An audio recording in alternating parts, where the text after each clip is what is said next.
नमस्ते। मैं Prachi Jha DAV school में शिक्षिका हूँ, झारखंड से हूँ।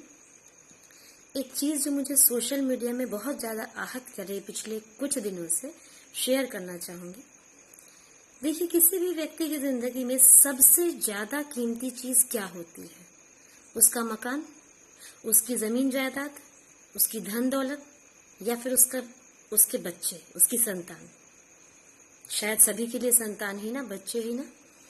आज की डेट में क्या हम अपने बच्चों को अपने घर की चौखट से 1 मीटर दूरी पर भी खेलता हुआ छोड़कर निश्चिंत रह सकते हैं? बच्चा खेल रहा है और हम निश्चिंत हैं? नहीं ना। मन में डर लगा होता है कि कोई कुछ अजनबी उसके साथ कर ना दे, कुछ उसके साथ गलत ना हो जाए। पर वही बच्चा जब 7 से 8 घंटे स्कूल जाता है, तब भी क्या पेरेंट्स का दिल धड़कता है उसकी सेफ्टी को लेकर, उसकी सुरक्षा को लेकर, कि मेरा बच्चा क्या कर रहा होगा, कैसा होगा, उसके साथ क्या हो रहा होगा? नहीं ना। तब हम निश्चिंत होते हैं। क्यों? क्योंकि वो स्कूल में है। अगर आप अपने बाद किसी पर भरोसा करते हैं अपने बच्चे की सुरक्षा को लेकर, तो वो है उसका स्कूल। वहां जो शिक्षक हैं, उनके लिए आपका बच्चा अपने बच्चे की तरह होता है। हम शिक्षक जो होते हैं ना, हम सिर्फ उसे बुक और कॉपी से जुड़ी बातें नहीं सिखाते हैं। हम उसकी हर हरकत, हर आदत पे नजर रखते हैं। वो कैसे बोलता है, वो कैसे चलता है, क्या वो कोई गाली तो नहीं दे रहा, क्या वो कोई गलत हरकत तो नहीं कर रहा, किसी गलत संगत में तो नहीं है। आपका बच्चा जब कुछ अच्छा करता है, जितनी खुशी आपको होती है ना, उतनी ही हम शिक्षकों को होती है। शिक्षक और गुरु का संबंध जो है, किसी ने कहा है, mother gives birth but the teacher gives worth. माँ जन्म देती है, पर उसको जीवन शिक्षक देता है।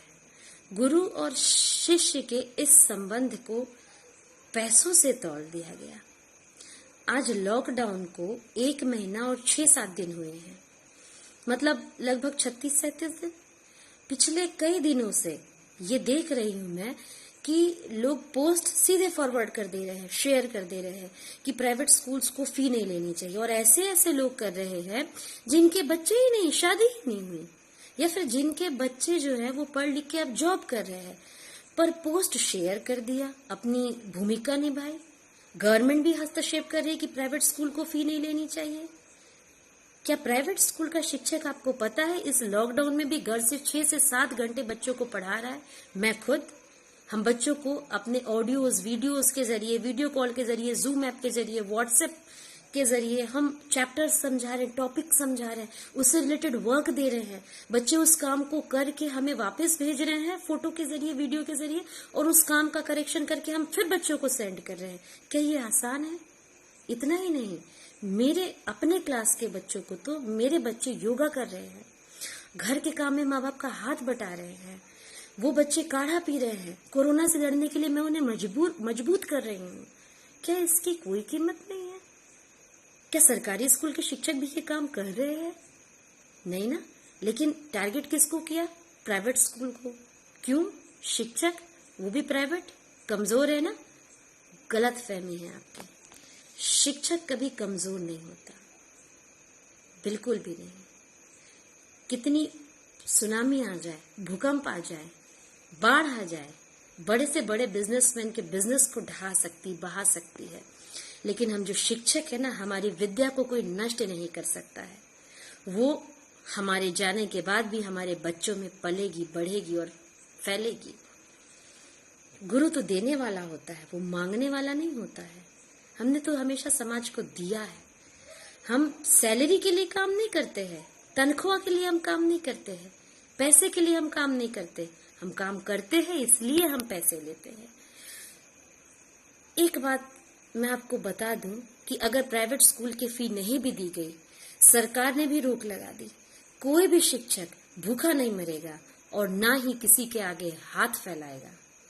2 रोटी कम खाएगा, कुछ खर्चे कम करेगा, पर स्वाभिमान से जिएगा। लेकिन कभी आपने सोचा है, स्कूल से और भी लोग जुड़े हैं। वहां का चपरासी, गार्ड, स्वीपर, ड्राइवर, खलासी, इनके घर कैसे चलेंगे? पोस्ट तो हमने शेयर कर दिया, लेकिन क्या हमने उसके कंसिक्वेंसेस सोचे कि क्या हो सकते हैं? इसलिए मुझे ये लगता है कि हमें जहां हमारी पहुंच नहीं है, जहां हमारा नियंत्रण नहीं है, उन मुद्दों पे हमें बिना सोचे समझे शेयर और फॉरवर्ड नहीं करना चाहिए। जो एजुकेशन है वो हम बच्चों को दे रहे हैं, उनका सिलेबस हम बढ़ा रहे हैं, वो काम हम करेंगे ही। फिर जो मुहिम है वो प्राइवेट स्कूल के लिए क्यों? क्योंकि कमजोर समझा है, ये हड़ताल नहीं कर सकता, प्राइवेट स्कूल का स्टाफ जो है वो धरने पे नहीं बैठ सकता, विरोध नहीं कर सकता। ये गलत है। हम फिर भी जिएंगे, हम और मजबूत होके आएंगे। ये वीडियो मैंने फी मांगने के लिए नहीं किया है।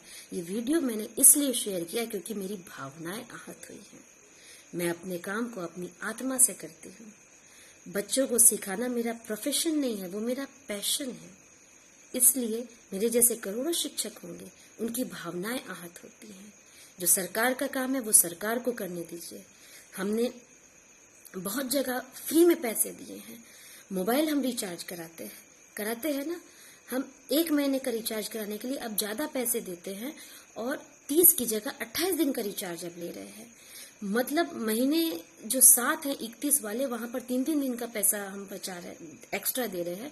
और जहां 30 के महीने हैं 5 महीने, वहां हम 2-2 दिन का, मतलब लगभग 31 दिन का पैसा हम मोबाइल कंपनियों को फ्री में दे रहे। पर वहां हमने आवाज नहीं उठाई। नानी के घर जाते हैं, वैकेशन में जाते हैं, 1-1 महीने हम घर पे नहीं होते, लेकिन हमने कभी केबल वाले के पैसे नहीं काटे कि भाई हम तो थे ही नहीं, हमने तो टीवी देखी ही नहीं, फिर किस बात का पैसा दे। लेकिन हमने टारगेट किसको किया? एजुकेशन सिस्टम को। बहुत आहत मेरी भावना हुई, इसलिए मैंने ये वीडियो बनाया। ये कोई फी वसूली का वीडियो नहीं है, ये मेरी भावनाओं की अभिव्यक्ति है। अगर इससे किसी को ठेस पहुंची हो तो मैं क्षमा प्रार्थी हूँ।